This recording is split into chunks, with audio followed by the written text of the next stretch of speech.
Hello, everybody. If we could ask you to please take your seats, we're going to get started in about 2 minutes. Thanks so much.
Well, good afternoon. Welcome, everyone. I'm glad to see so many people have been able to make it with the weather changing, and maybe we've just missed the weather enough to be able to hold this in person this year. I want to start by introducing myself. I'm Kyle Murray. I'm still saying new dean of Lazaridis School of Business and Economics. I just arrived in July, so I'm probably starting to wear out the new, but I'm going to keep using it for a few more months. And before we jump into things, I'm going to start with our land acknowledgement. So Laurier and its campuses are located on the Haldimand Tract, traditional territory of the Neutral, Anishinaabe, and Haudenosaunee peoples. This is part of the Dish with One Spoon Treaty between the Haudenosaunee and the Anishinaabe, and symbolizes their agreement to share, protect resources, and live in peace with each other. Today, this gathering place is home to many First Nations, Métis, and Indigenous people. And I think that's kind of especially poignant today as we start to talk about immigration in a world where the President of the United States still continues to muse about Canada as the 51st state. And somebody mentioned to me yesterday, maybe we should counteroffer on that. We could have an 11th province, maybe call it South Saskatchewan, something like that, go over well.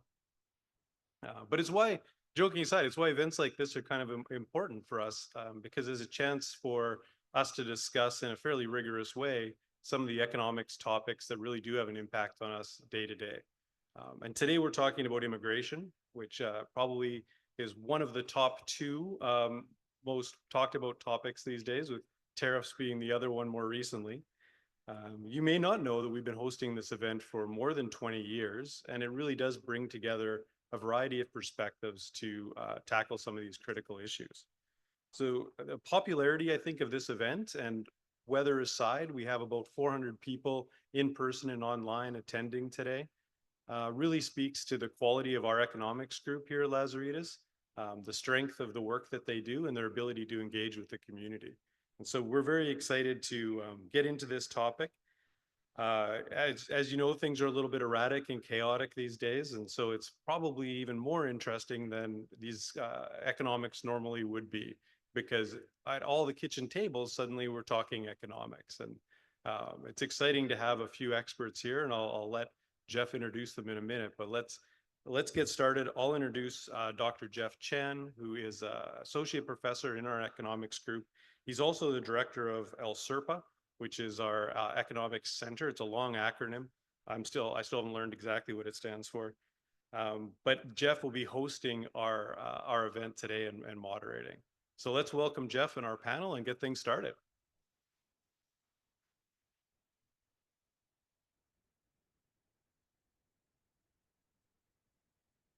All right, thanks Kyle for the introduction. So today we have the opportunity to engage in a conversation tackling the challenges and opportunities of immigrants in Canada in the 21st century. So I'd like to welcome everybody joining us here today, both those that are here in person that could make it, as well as those attending virtually. So I'd also like to take a moment to welcome a few distinguished guests this afternoon. So we have Dr. Deborah McClatchy, who's the president of Wilfrid Laurier University, Dr. Jonathan Newman, the vice president of research at Laurier, and the chair of Laurier's board of governors, and Lazaridis School Dean's Advisory Council member, Simon Chan. So just before, pause for applause. So before we jump into today's event, we just have a couple of housekeeping items just to share really quickly. Of course, if you're here, you're probably aware that we are hosting this event in our beautiful Lazaridis Hall. This is an academic building, and what that means is that there are classes taking place right now, and around this time, classes are going to be starting and ending during this event. So just be aware of that fact. And second, of course, I'm sure everybody already knows, but just a friendly reminder to keep your phones off or silent during the event to minimize disruption to our speakers and those around us. Of course, this being 2025, we welcome people sharing and posting on social media about the event. Please tag us if you do that, but please do so silently without sound on your phone.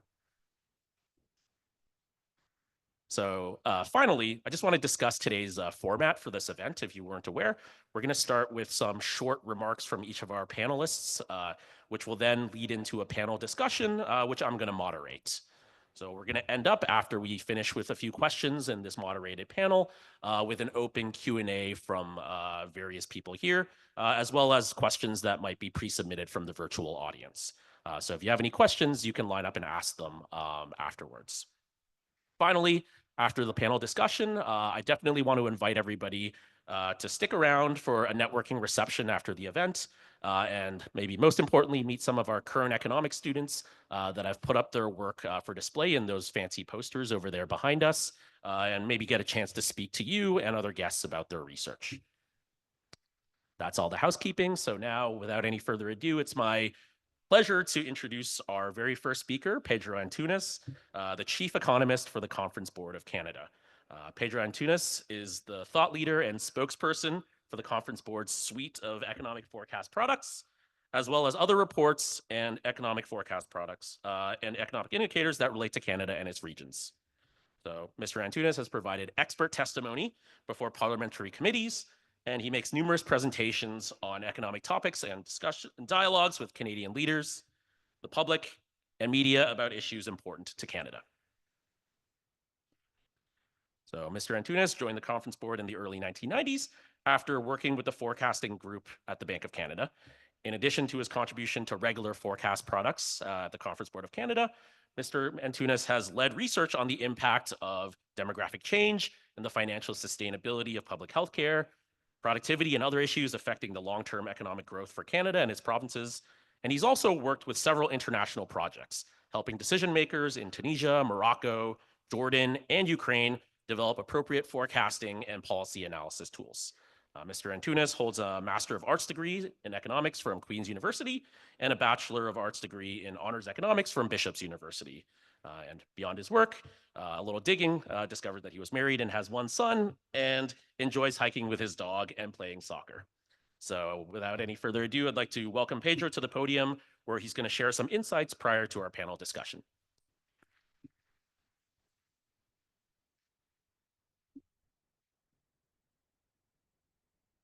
Great. Thank you, Jeff, for that lovely introduction. And good afternoon, everybody. Yeah, where to start on this story about immigration? I guess, we talked about the top issues that are affecting certainly the economy and employers and politics and everything these days, and certainly we've been overwhelmed with the news south of the border. But I can tell you that when I talk to employers around what's happening with immigration and the policy changes that we've had, they are very, very concerned about what's going on in this file as well. So I think this is a really important topic, and I'm really pleased to be here today to give you sort of a few of my, how should I say, insights or perspectives from what we've pulled together on this. So yeah, I'm essentially going to run through very quickly the change in the immigration levels plan that we've heard recently from the federal government. I'm going to start with a quick look at what's happened recently in terms of our immigration. And I have to say that essentially from over the last 3 years, 2022 onward, 23, 24, we have seen an abrupt change in the number of non-permanent residents coming into this country. Now, there's been a reason for that, of course, and that is because during the pandemic, we essentially shut down immigration. And so there was a few years where immigration levels were well below where they were prior to pandemic in 2019, let's say. Embassies were shut down, you couldn't travel, et cetera. And in 2021 and 2022, mostly we started to reopen the economy, and a lot of employers in this country started to find that they didn't have the workers that they'd left 2 years prior.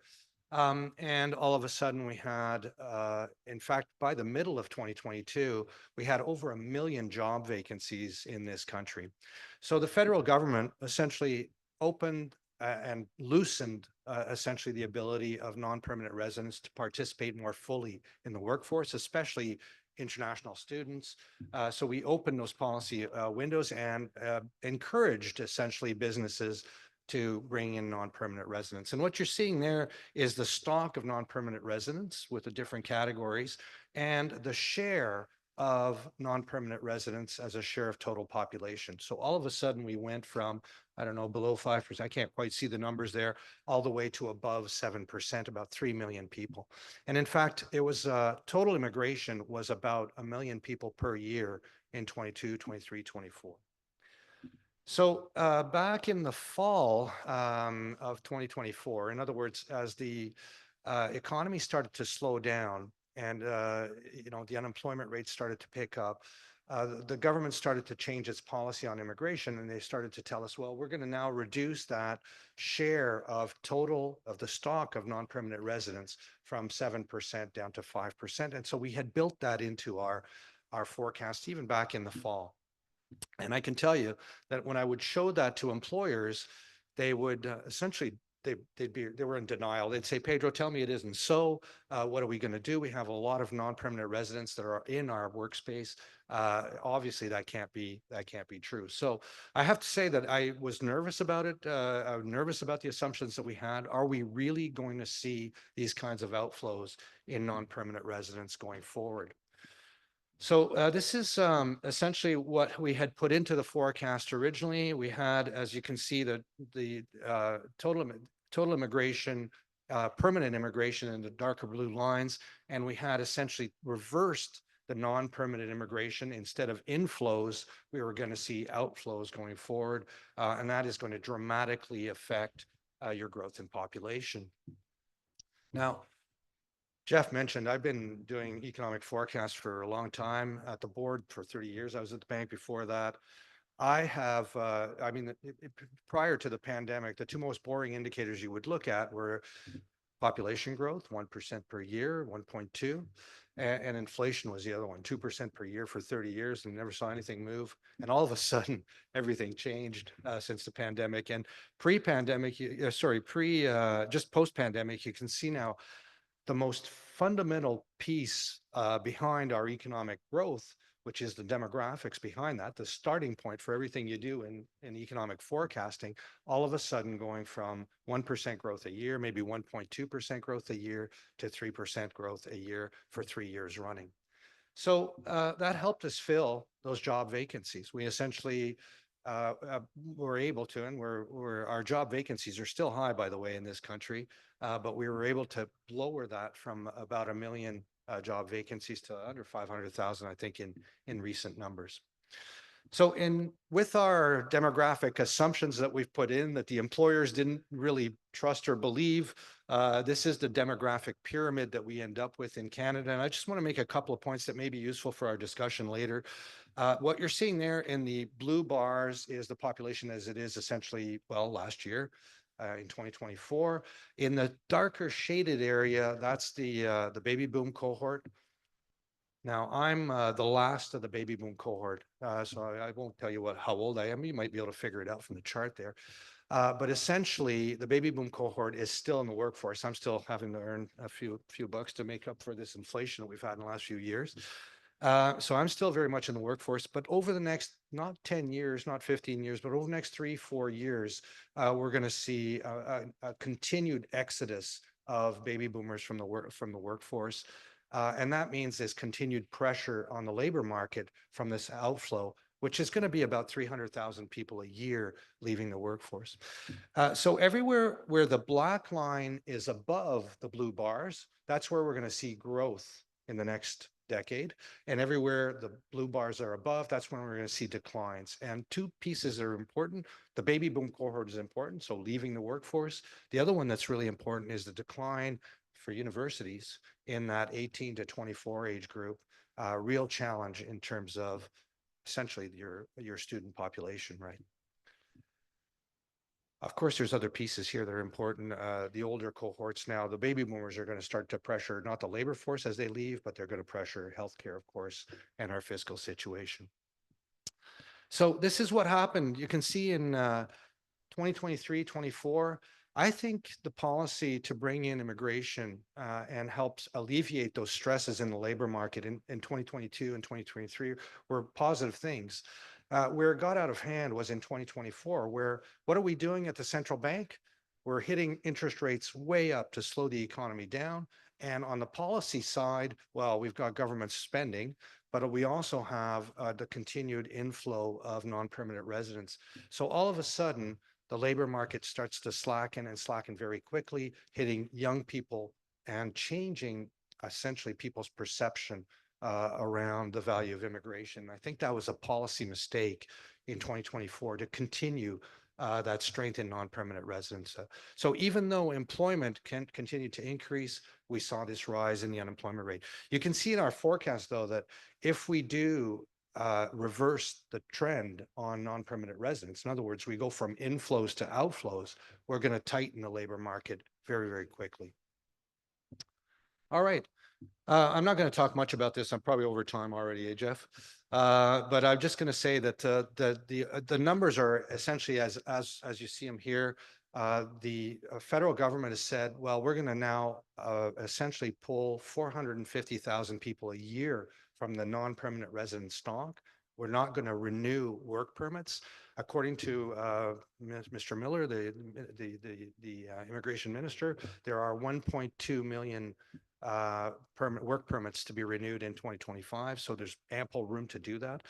Whether people leave or stay, I don't know. That's a different question. I assume they're going to be out of the labor market. And to have such a drastic change in immigration policy and that fundamental piece of economic growth, which is your demography, will have huge repercussions on the economy, which I think most of the forecasts I see, if you look at the monetary policy report from the central bank, there's not a decline in population growth at all. They have, in fact, pretty strong population growth, and they blame it on StatsCan. They said they used StatsCan's numbers. So they won't ante up as to whether they believe that we're going to see this outflow of immigrants.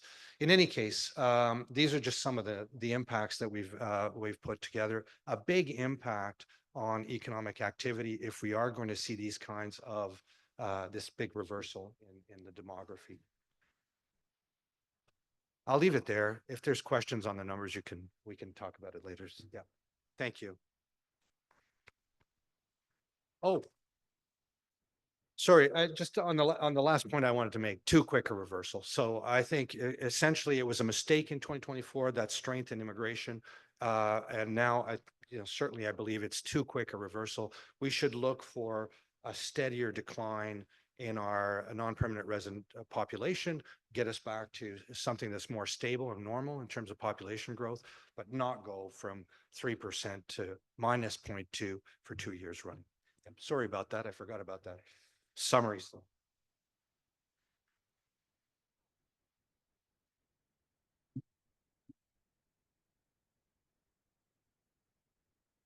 Right. I think we are actually a little behind, but don't worry. I'll just talk a little faster, but not cut any of the content. All right. Thanks, Pedro. I would now like to welcome Dr. Jennifer Hunt to the podium. Dr. Hunt is a professor of economics at Rutgers University. She earned her PhD at Harvard and a bachelor's degree in electrical engineering from MIT. And from 2013 to 2015, she first served as the chief economist of the US Department of Labor, and then as the Deputy Assistant Secretary for Microeconomic Analysis at the US Department of Treasury. Before joining Rutgers in 2011, she's done a little tour around Canada and held various academic positions at McGill and at the University of Montreal, but also at Yale University. And she's also one of the leading experts on the economics of immigration and has written some of the cornerstone papers in this literature. So welcome, Jenny, to the podium.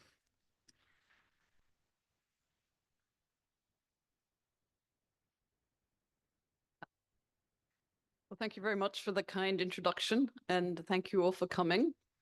And just to remind myself, I'm not in the US, je dirais bienvenue aux francophones également. I thought I'd start off, it's always interesting when you're getting to a topic to know a tiny bit about the background of the person, and you might have got the slightly the wrong idea. So I thought, well, first I would tell you that I'm actually the first year of the non-baby boomers, which makes me conceptually much, much younger than Pedro. And then I thought I'd give you a little tour of the places that I've lived in the order that I've lived in them. So there's not so many places because some of them are repeat, but you do tend to find people who work on immigrations are themselves immigrants. So we'll skip over that. And what I wanted to start with actually is that Canada is a high immigration country. So this is not the easiest to read. Let's see if I can point. I actually can't read anything from over here, but these are the OECD countries, which is sort of the high income and high middle income countries. And Canada is somewhere in here. I can't actually see it. The reds are the average of the OECD done in two different ways. And so you see that Canada is definitely high, but there are higher. So in particular, Switzerland, so Canada, the foreign born as a percent of the population and was 22% in 2023. Switzerland's was 31, Australia's 29, and New Zealand 27. I usually don't count Luxembourg because that's a bit like comparing to Toronto or something. It's basically a city. And there's a few others that are similar to Canada. But notice the US, it's only 15%. So this is something I try, it's more important. This graph is actually more important when I present in the US than presenting here, but just to show where we are. And so otherwise what I'm going to do in just a few slides is just give you some sort of ideas of how I and in most cases, most economists think about immigration. So what are the benefits of it? So it raises GDP per native-born person, okay? And it raises the immigrants' income by a lot more actually than GDP per native increases. And this is actually consensus, really. So what's not to like? So if it's so great, what's actually the issue? Well, not all natives benefit, or not all natives benefit equally. So the group that benefits the most after the immigrants themselves, firms and their shareholders who they're probably disproportionately native-born people. Wages will rise for some groups of native-born workers, those that are complementary with immigrants, so those that tend to work with immigrants. But wages could fall in occupations with a lot of immigrants. So native-born people who are close substitutes for immigrants have been found in some countries to have wage declines. And that's of a particular concern if those wage declines are occurring among the least skilled native-born. which is not so likely to be the case in Canada, but which does occur in the US. And so I say all this, and here I'm preempting, so Jeff might be a bit upset. I'm preempting two of his questions here, but not actually because I knew he was going to ask them, but to give sort of some background. I find that people's opinions about economists sometimes fall into one of two extreme categories. One is economists know nothing, and the other one is economists know everything. So just give us the technocratic answer to what's the ideal immigration. And I went through this to show that it's actually subjective. It depends what your aim is. It depends which groups you care about. In other words, it depends on what your social welfare function is. And different people care different amounts about different groups. And so I could have, my subjective weights, but they are subjective. They might not be yours. So there isn't an answer to what is the right amount of immigration, what's the right policy. Now, another thing to point out, and this also preempts slightly, but of course we can come back to one of Jeff's questions, is that, so a lot of what I'm saying is based on empirical work. A little bit of it is based on theory. And in the theory, we think that governments are able to cope with population increase. Immigration, well, I suppose in the near future, immigration might be just replacing diminishing natives and may not be associated with a population increase. But so far, immigration has been associated with a population increase. That means that some things need to expand the infrastructure, including transportation. But then an issue that I think has been a big deal, not only here, but in other places in general and in connection with immigration, is the housing market, which I'm not actually necessarily thinking, I'm not thinking of that as something provided by the government or governments, because actually local governments are more relevant here, but it is something that can be messed up by local or other governments. And so housing, that it shouldn't be regulated in such a way that there's no housing response when the population increases. And I'm just going to end, so I'm not, so I actually have two more slides. So I wanted to show you that Canada definitely does, but I'm not telling anyone something new here, but have a problem with this doesn't prove its supply, but I think everyone agrees it's demand goes up and supply doesn't really respond. So the top red line, so this is in 2010 is 100. These are real housing prices. And all of these groups plotted have had a big increase. So the green is the OECD in general. The red dots is the US. Europe, it's only gone up 20%, but Canada's went up 80% in real terms since 2010. Obviously, that's enormous and even slightly more enormous than in the US. And therefore, in its most recent country study of Canada, the OECD did have a section on housing, while recognizing that actually the government had introduced in 2022 some policies which they couldn't yet evaluate because it was too soon. But an interesting one they pointed out was a lack of competition in the construction sector, which is not something that, for example, one thinks of in the US as being a problem. And they pointed out rent control, zoning of land, generally land use regulation, urban containment policies as all things that constrict the supply of housing. And they also recommended building more social housing. So I'm just going to leave it at that and let Jeff continue.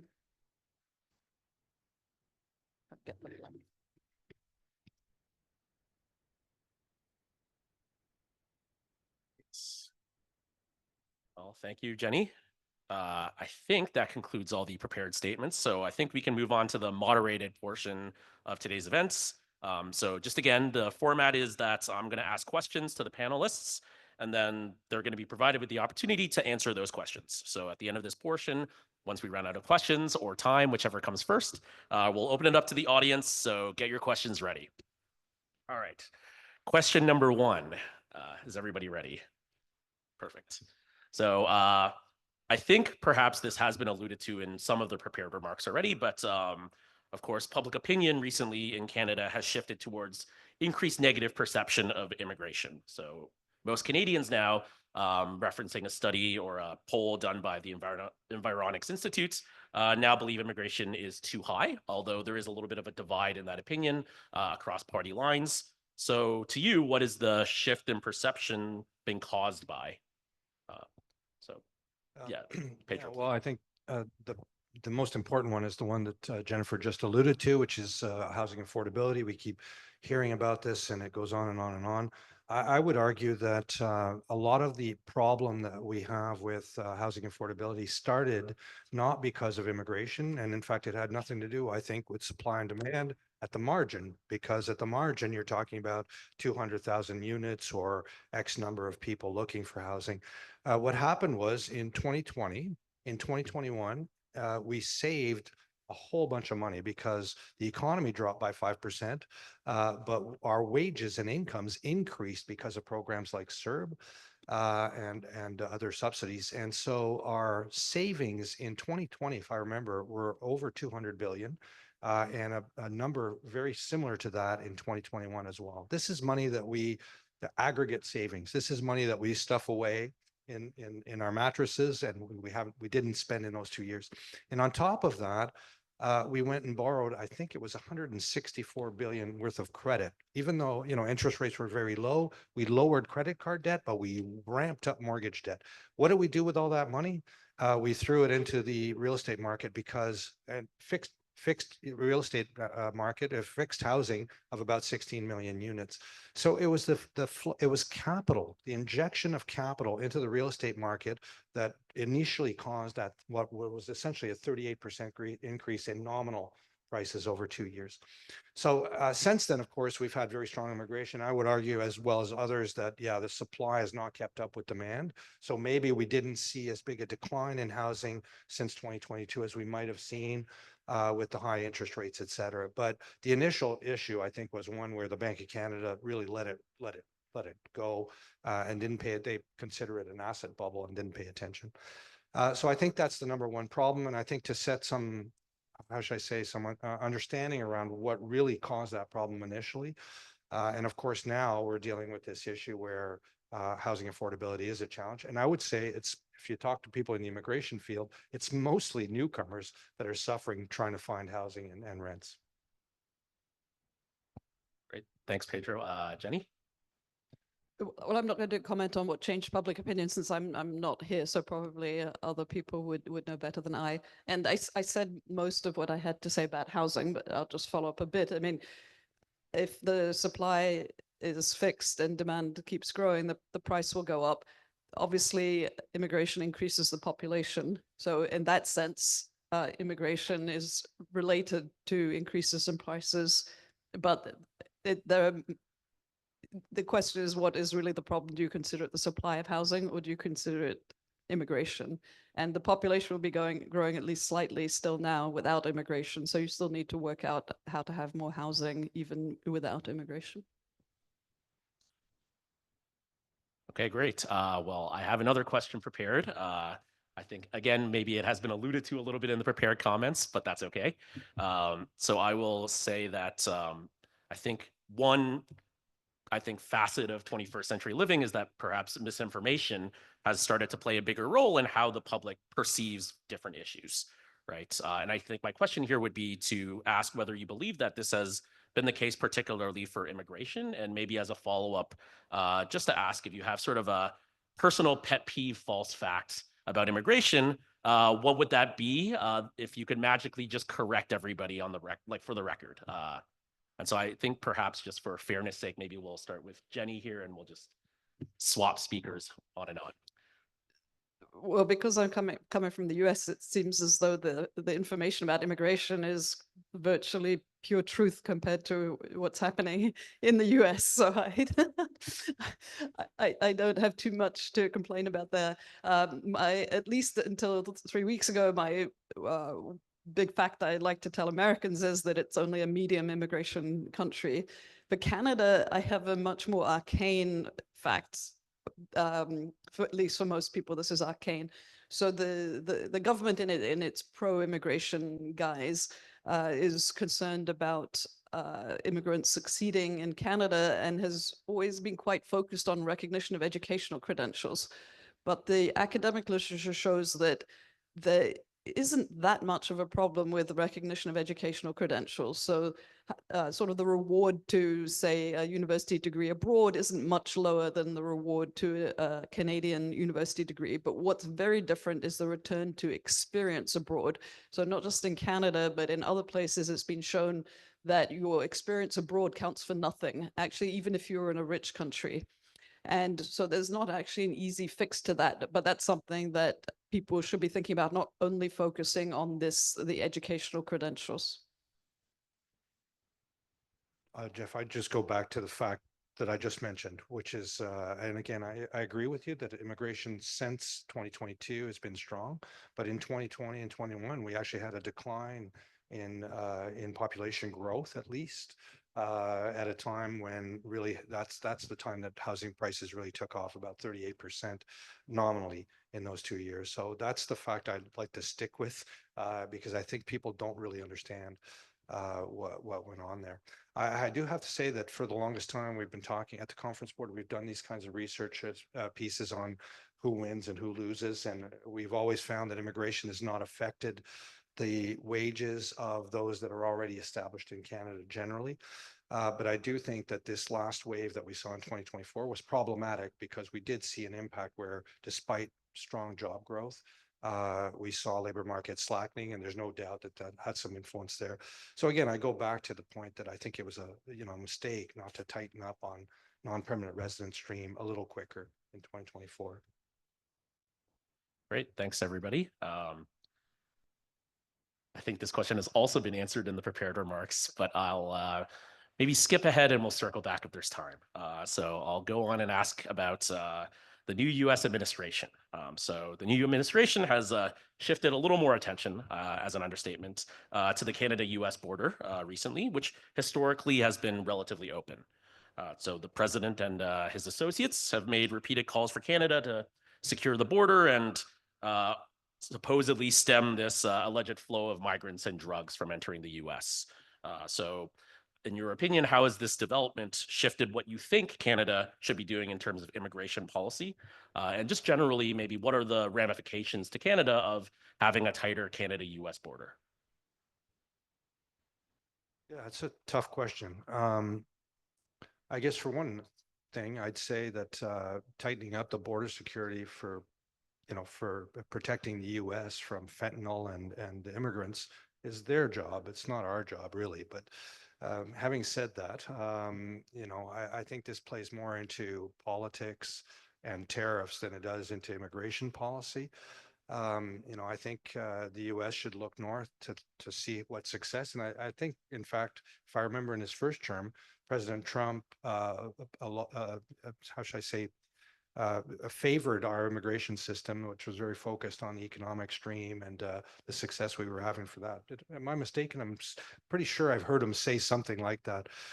So I think we have a very good immigration system. I think we have much more success at integrating folks into this country than the mistakes that have happened in other European countries. For instance, you can look in the melting pot has not necessarily worked elsewhere, and we've done a really good job.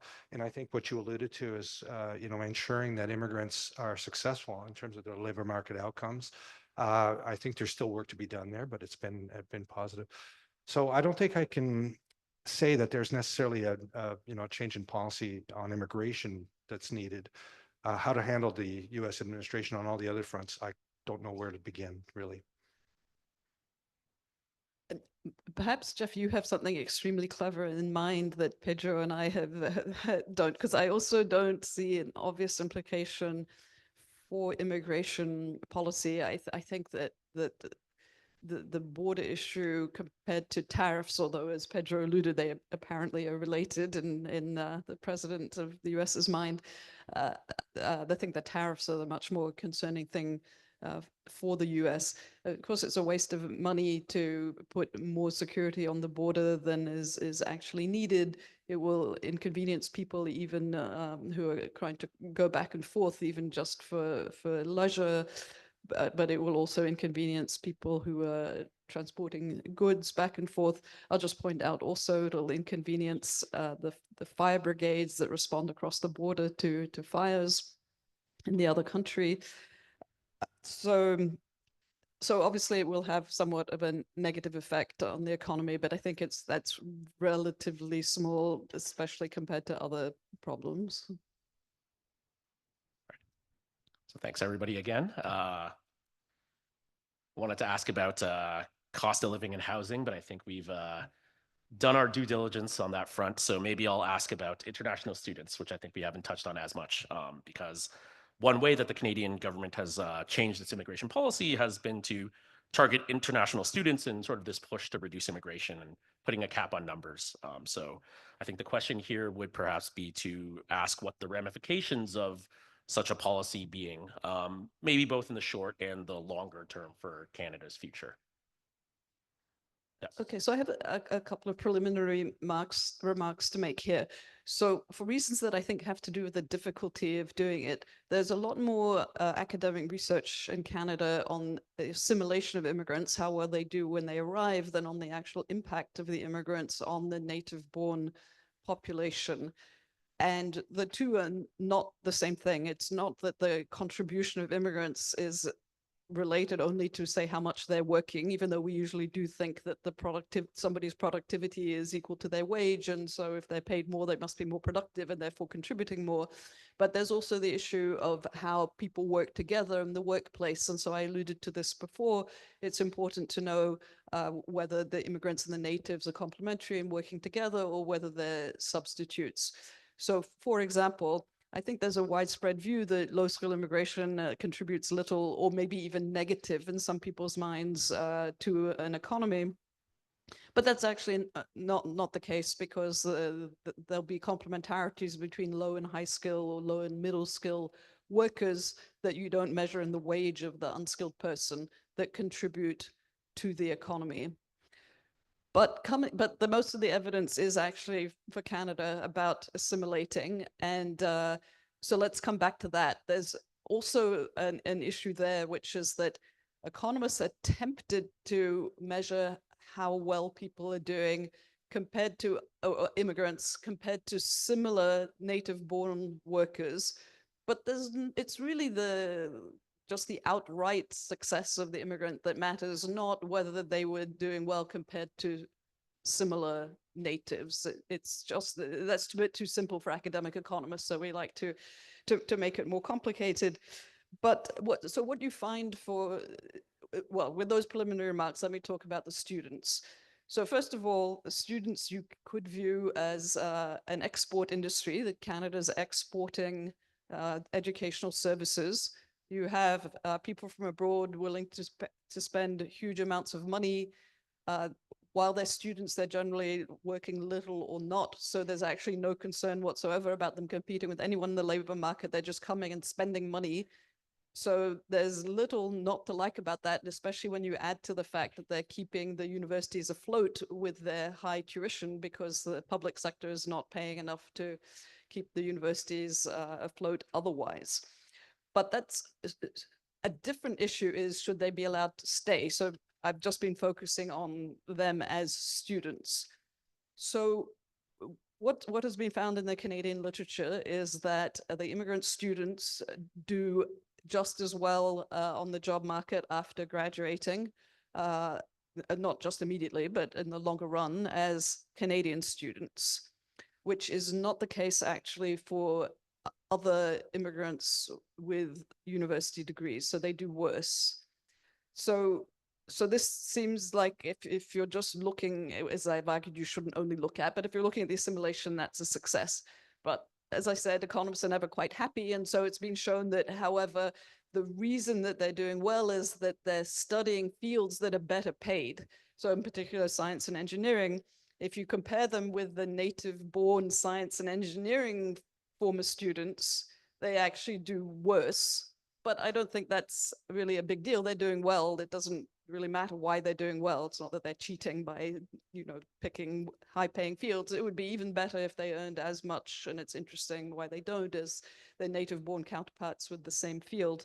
But on the whole, they seem to be a success. So one other thing, the one study that's relevant really to the impact of immigrants on the economy in Canada is one, looking at the degree to which immigrants patent and increase patenting, because we think that would actually increase economic growth.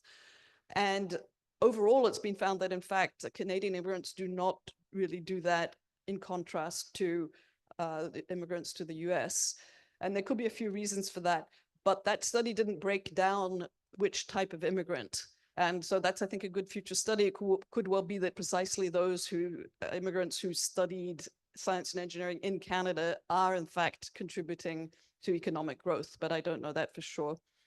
And then one final comment, of course, this I left out of talking about the students while they're students, but they expose Canadians to other cultures. That can actually happen earlier, given that there's child immigrants to Canada, but that's another benefit. Well, I could just add to that. Essentially our fiscal challenge. And a lot of the reason that we encourage immigration is because we have an aging demography, those folks just ahead of me. And the cost of that on our healthcare system is going to be a challenge for public finances. So you couldn't imagine a better situation that is a win-win than to have international students come, spend their money here, spend their education dollars in Canada, often bringing their parents and family to visit and boosting the economy in that way, keeping our universities afloat, as you mentioned, but also, bringing them into the immigration stream. And in a way, it's almost, we should almost wonder if it's, how should I say, we're kind of, it's a brain drain from often developing economies. We can think about that aspect as well. But that aspect aside, this is where we bring in that young talent that is going to fill our workforce and our tax dollars through that period. So it is very helpful for that fiscal situation. The other immigration streams is, if you noticed back in my pyramid, they tend to not really lower the aging of the population because they come in that 30 plus age group, and they're not far from that older cohort as well. So, focusing in on younger immigrants is, I think, a positive, a win-win. Great. I think we have time for one more round of questions. So just to shake things up a little bit, I've prepared a special set of questions for each of you individually. So I think, as is economics tradition, I think we'll start alphabetically with Pedro Antunes and ask about the Conference Board of Canada's primary function, or one of them, which is to provide forecasts. So I guess, without revealing any proprietary secrets from the Conference Board, I guess overall, how would you say immigration typically factors into the forecasting products for the Conference Board? And particularly with recent changes, how have those changes maybe resulted in differences in how these forecasts are now produced? Yeah, no, it plays a key role, as I mentioned earlier, and I think I might have answered some of that question with the stuff I showed earlier. But yeah, we have, what I was going to say is, the Conference Board we're an independent research institute. We don't have an endowment, so we have a service called the Forecasting Service that some folks here know and subscribe to, and that's the way we fund that product. We also have an immigration research area, which is more focused on the big questions for Canada, and what can we do for the greater good, let's say, and we fund that research a little bit differently. But in immigration, the two tie very, very nicely together, because we can see from our immigration researchers what are the issues that they want to bring up, and we can model those. We have a very detailed demographic model, just like StatsCan's, if you'd like, and then we run those assumptions through the model, and what are the economic implications of that. So yeah, as I mentioned, demographics is the key piece behind all of our forecasts. The fiscal outlook, the economic growth, the wages, all of that feeds in. Thanks for your answer, Pedro. Now for Jenny, I have a different question, of course. Of course, as an academic economist who's written some important work on immigration, you, not me, you've written papers that deal with a variety of outcomes, such as innovation and wages. So some of them I think you've alluded to in various parts of this discussion. But you've also, I think, been quite deeply involved in applying economics to real world policy. So, of course, acting as the chief economist for the Department of Labor.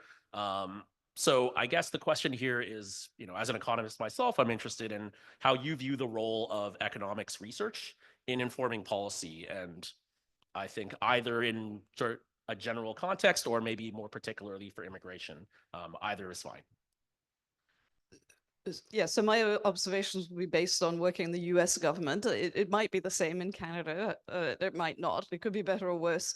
So I was very excited on the one hand to find that people both in the executive and the legislature and Congress are actually paying attention to the papers that we're writing in academia. So that's the good news. The bad news is that nobody's actually changing their mind because of those papers. But I don't think that completely cancels out the good news, because it means that if you're writing good papers that actually are increasing knowledge, that you are supporting the arguments of the people who happen to think that that was true before you wrote your paper. So those of you who are academics or thinking keep writing the papers, that they're not actually wasted. It sometimes seems that only your grandmother is paying attention, but that's not actually true.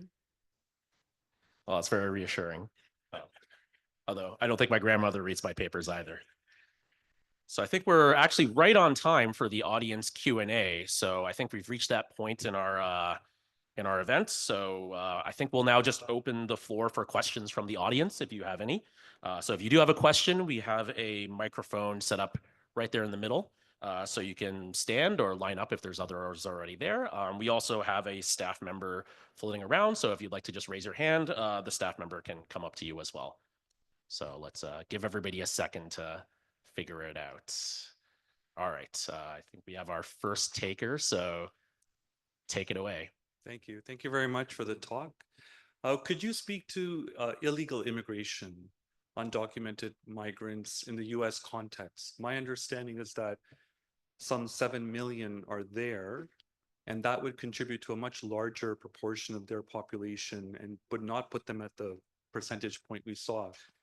I also understand that perhaps that was the contributing factor to their economy buffering okay, considering all of the other factors on paper, given the jobs that such undocumented migrants would take. And then finally, with that phenomenon having a significant force in the States, how do you feel that aligns to the administration there and their take on illegal migrants? And why, how could the two be reconciled given President Trump's focus on the economy?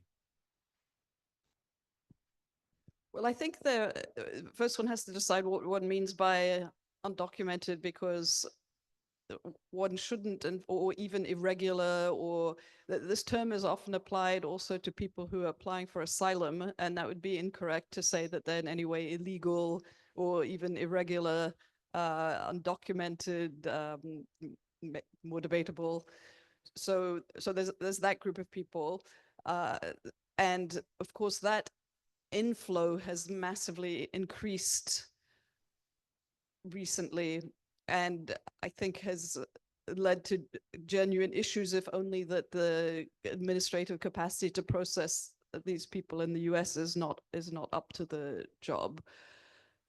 A second set would be people who are not applying for asylum but entering without doing so and without documents recently. And then a different set would be people who've been undocumented in the US for a long time, including, although they have documents, there is that subgroup of people called the dreamers who have been given documents but that don't lead to any other documents but allow them to work. So no new applications are being taken for that. But at the moment, it's been perhaps 15 years, a bit less, that they've been able to work in the US.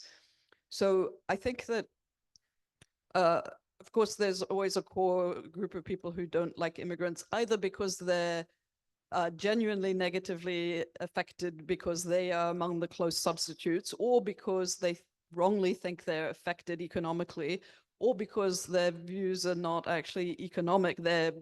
It's based on some other thing that I'm not qualified to talk about. So there've always been that core of people, and then that has been encouraged by the earlier and the current Trump administration to grow. But then I think the people viewing these arrivals at the Mexican border that applying for asylum that couldn't be administratively dealt with. I think that's led a lot of other people to think, something has to be done.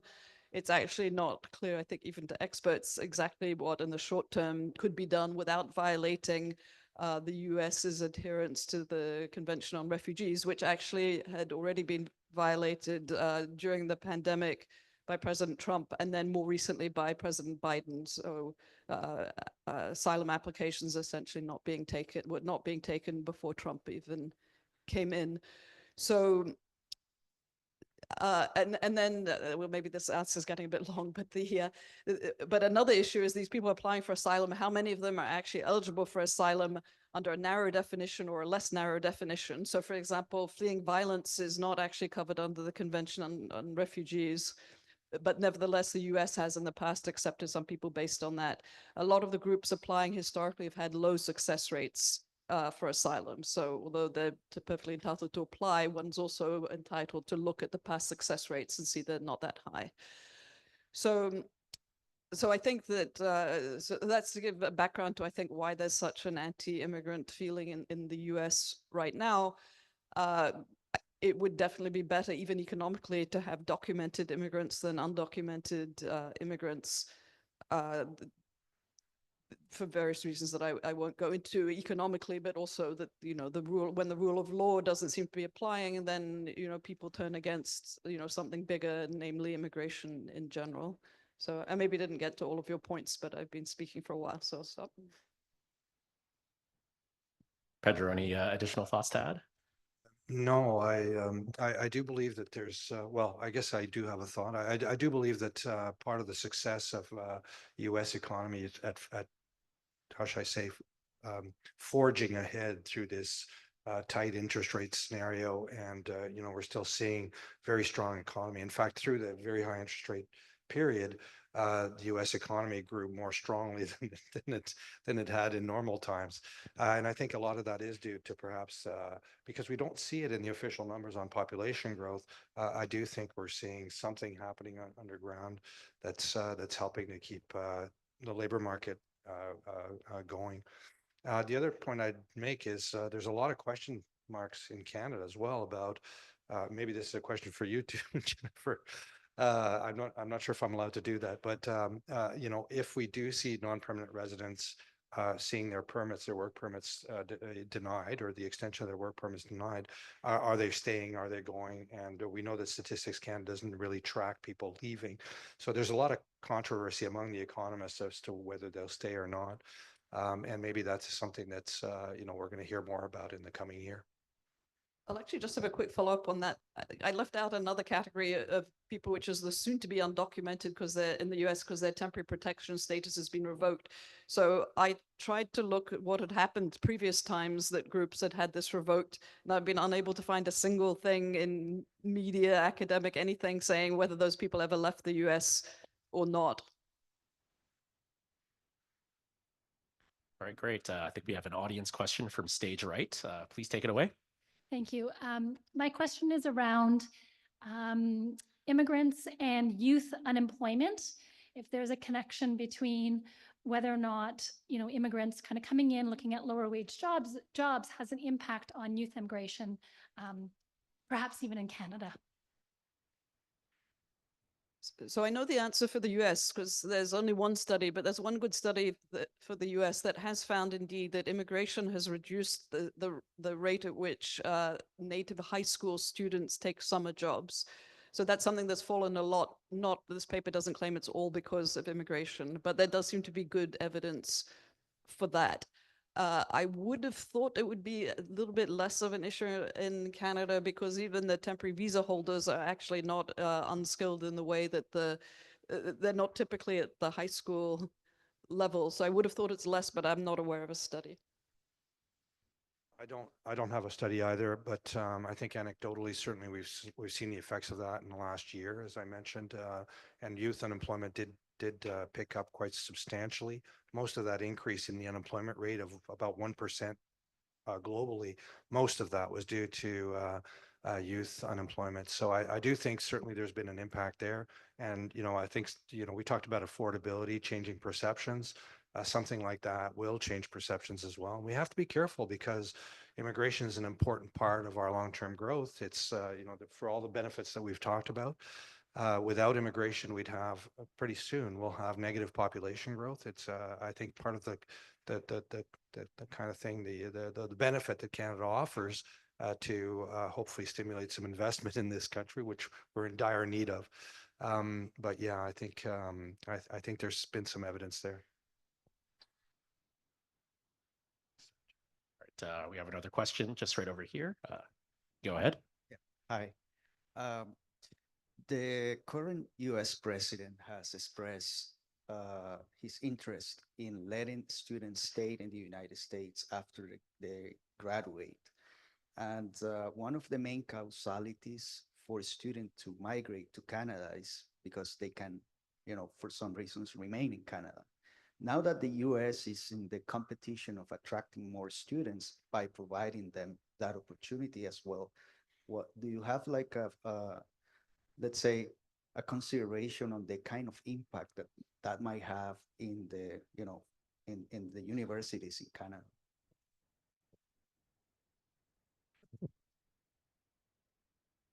All right, now it's on. First, I think we should wait and see what actually happens. So normally it would require Congress to do that. Now, President Trump is not seems to have indicated he doesn't need Congress to do things, and the Speaker of the House seems to have indicated that he's fine with that. But let's assume that that what you're saying is true. So students can already stay a little bit of time. It would definitely attract even more student applications if it were more sure that you could stay. So there's also quite a few people who stay sort of stringing together extremely temporary visas, hoping to get an H-1B in the lottery, and they don't get one and then end up leaving. So, and I think that prospective students in the US know that, so it would attract more. The good news for Canada is that the United Kingdom, which also attracts a lot of international students, has been becoming progressively more unfriendly towards international students. So those two things might cancel out. I think there's actually still a lot of demand. I don't, I mean, others maybe here could tell me, I don't really foresee there being fewer international students than Canada can or is willing to take, especially with the new caps on the students. Well, the only thing I would add is that, yeah, it's hard to know if we'd actually have an impact or if this would have an impact on applications to Canada. But I do know that we've kind of hurt our reputation lately with the abrupt changes that we've talked about. Canada was a most favored place, and we do have to be careful with respect to the view of Canada from an international perspective. Australia is also actually has introduced a few months before Canada also a cap. So again, though, that's good news for Canada that other countries are also cracking down. Oh, real race to the bottom there. All right, I think we have a question on the back. If you're ready, please go ahead. Hello, thank you very much for your talk. I'm a PhD student in business, and I have a question regarding the a lot of job vacancies that you mentioned in the beginning of your talk. I've seen many peers in both master's and PhD level finding difficulties to find job related to their degrees, but you mentioned there are a lot of job vacancies. Do you have any specific stats that indicate where are the job vacancies and what areas and what level of education they're in? Thank you. That's a great question. I don't know that I can that I have everything on hand here with me. I know that in Canada we have job vacancies data since about 2015, if I'm not mistaken, and they were ramping up steadily up until 2019. And you may remember 2019 we had about 500,000 job vacancies. And it was a very, very tight labor market. We in fact hit unemployment all-time lows on the unemployment rate. Things got weird during the pandemic and post-pandemic. Now we're in a situation where we're kind of back to those numbers that we saw in 2019. In other words, the labor market has slackened a little bit. As I mentioned, the unemployment rate is, 1% higher than it was in comparison to 2019, but the job vacancies are still quite high if you look across the board. I don't know them all offhand. The Statistics Canada has a table with all of those numbers, and you can get quite detailed in terms of the occupations. But I do know that most of that is in health. There's a lot of vacancies in health, perhaps in education still as well, if I remember correctly. But I think those are the main areas. The other piece on the qualifications for them, I think that's a different piece that you won't find there. But we are doing, there's how should I say, a funded research from ESDC, which is the Future Skills Center. And I would encourage you to look that up. And I think there'd be essentially projections on demand by occupations. There's also, there was a website by ESDC called um, Work Canada or something like this. I've forgotten now. It's been a while since I've seen it, where they also had projections by qualification, by essentially degree. Work in Canada, I think it was. I don't know that the students know about it. That's the problem. That's yeah. It's a good question. No further add-ons from other panelists. Well, thank you for the question. Believe we have one coming in hot. So please, once you're ready, ask your question. I don't know about coming in hot, but since it is an economic outlook, I'd like to ask a question of each of you. And I know that you've been heavy on this whole immigration side, which is obviously very important. But I'd like to ask each of you just to answer two questions. And that is, one is, over the course of the next year, 14 months, year and a half, what is your biggest fear of what will happen to Canada with everything that's going on now? And what is your biggest hope or sense for optimism?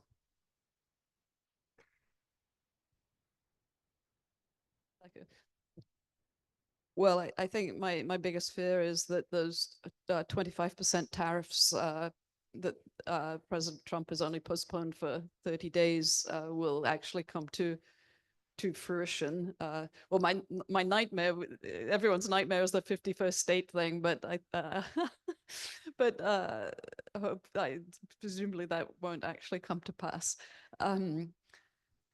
So, I mean, I'm not revealing any secrets by saying that the 25% tariffs on the Canadian imports to the US would be devastating for Canada. It would be very bad for the US, but not nearly as bad as it would be, of course, for Canada. So it would raise prices, disrupt jobs and supply chains, cause people to lose their jobs, generally people to become poorer. Oh, yeah. Yeah.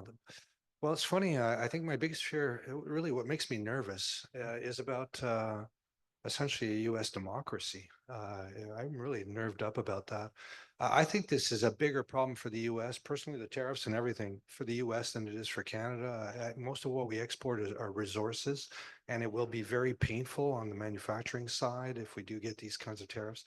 But in the end, on the resource side, we should be able to find markets for at least some of the stuff. But it will make the U.S. Much, essentially it will eat away at their competitiveness and their productivity and their ability to compete globally. And I think it's just a silly situation. My hope with this is I've been at the board a long time. We had another research center, one of those pieces that we do for the greater good. It was called the Global Commerce Center, and we'd been beating the drum on diversifying our markets for all of that time, and with very little success. We did finally start to diversify to China a few years ago, and then that became we had a budget that says don't trade with China anymore, friendshore. So where to go? So I'm hopeful that this will change our view about diversifying our market. And I think shame on us. We should start with the first one, which is our internal market. And that's another one we've been talking about for 30 years, essentially non-tariff barriers across provinces. I don't know if I believe it. Does anybody believe it? Will we actually see something like, essentially mutual recognition agreements being signed that say, okay, well, whatever regulation you have in your province, it's good enough for us, and away we go. Will we build? I don't know. Anyhow, that's my hope. My big hope is that we open up at least our internal markets. Great question. Thanks. Great. We have time for one more question, perhaps. Yes, one from the back. Yeah, for sure. Hello. From personal experience, like the biggest figure that's ever brought up during this discussion is just GDP per capita, and like or like not not in like economics like circles, just in everyday life, and the impact that it has negatively. Is there a better figure other than like you already brought up GDP for for every naturalized citizen and how that goes up with immigration? Is there a better figure that you could think of that would be able to be used in just like discussion with just regular people on the actual impact of immigration on just everyday Canadians? Well, firstly, the impact on everyday Canadians is obviously not simply economic. So one attempt, but you couldn't really quantify it, would be to extend it to non-economic factors. I think that the best thing is to sort of break, although maybe more long-winded, is to break down the effects into groups. Say it benefits businesses, it benefits, certain groups of workers. Some groups of workers may be harmed. On the whole, at least for the US, although the immigration is very different, there's been found no impact on average wages. So I think perhaps avoiding yes, maybe the term GDP would be helpful, but you can just sort of say national income or something like that. And I'll just show what I learned in government, which is to answer a different question from the one that's actually asked, but is related to GDP per capita. So I've noticed two economists writing separately, whom I greatly admire, both in one in Canada and one in the UK, saying that the impact of the success of the immigration policy should be measured by the impact on GDP per capita, but not splitting by group, just the impact on GDP per capita, with the idea that some immigrants, by arriving and earning little, can actually reduce GDP per capita while increasing GDP per native. So that seems to me you'd have to really struggle to find a philosophical system that says the immigration's helping natives, it's helping immigrants, but we're going to declare that it's a bad thing. But the actual motivation for this is the idea that the richer natives will feel upset that there are poorer immigrants nearby, and so they'd rather be at home out of sight and even poorer than present in Canada and seeming upsetting, admittedly also receiving potentially benefits from the government, though. So I just wanted to bring up that I think this idea that GDP per capita is the thing we're aiming for, is in the connection with immigration, is not right. And I'll mention one other thing I think people, especially in the UK, but a little bit here, also get confused about, which is that productivity is not an end in itself.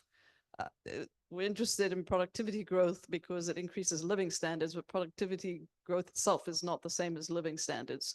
So sometimes in the UK, for example, it's again said, well, the low-skilled immigrants, they're actually reducing productivity growth, therefore they're bad, but that's not actually the end goal.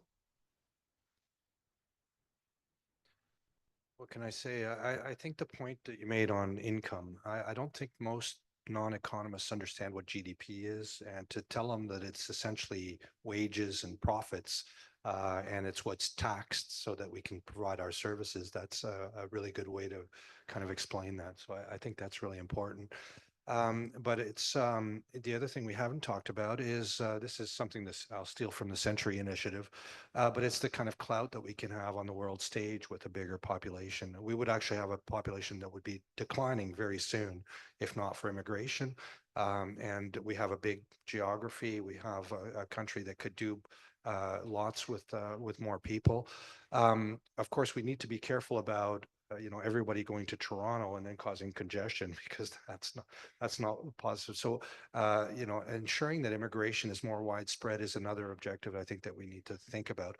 But this kind of having kind of a growing cloud on the world stage rather than one that's declining, I think is important as well, especially in the environment we're in these days.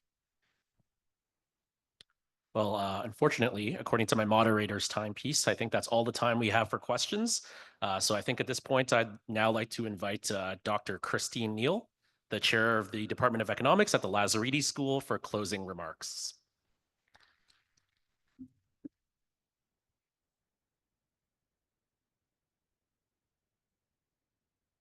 Thanks very much, Jeff. So I am not the sort of economist who does forecasts, but as Pedro pointed out, the sorts of economists who do forecasts had it quite easy for quite a while. Things were boring, inflation was pretty stable, immigration was pretty stable, right? And what that also meant was the people who made decisions based on those forecasts, which really is all of us, also had it easy. It's in times like these where there is a lot of uncertainty, some of it internal to Canada. Our immigration policies did have an abrupt reversal, but also externally, as I think we have pointed out several times now.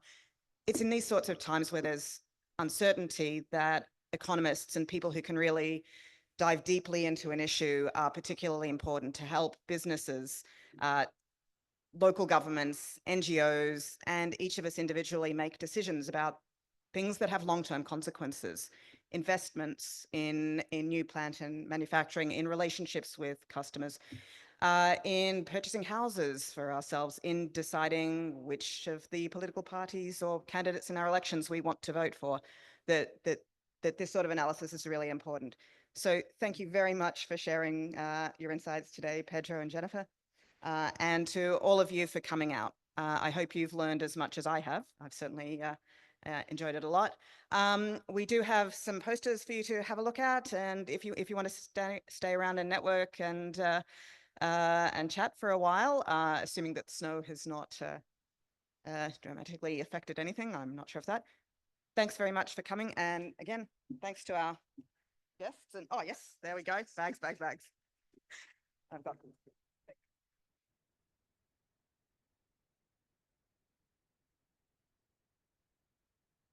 Yeah, so that's a wrap. Stick around for a bit and hope to see you again next year.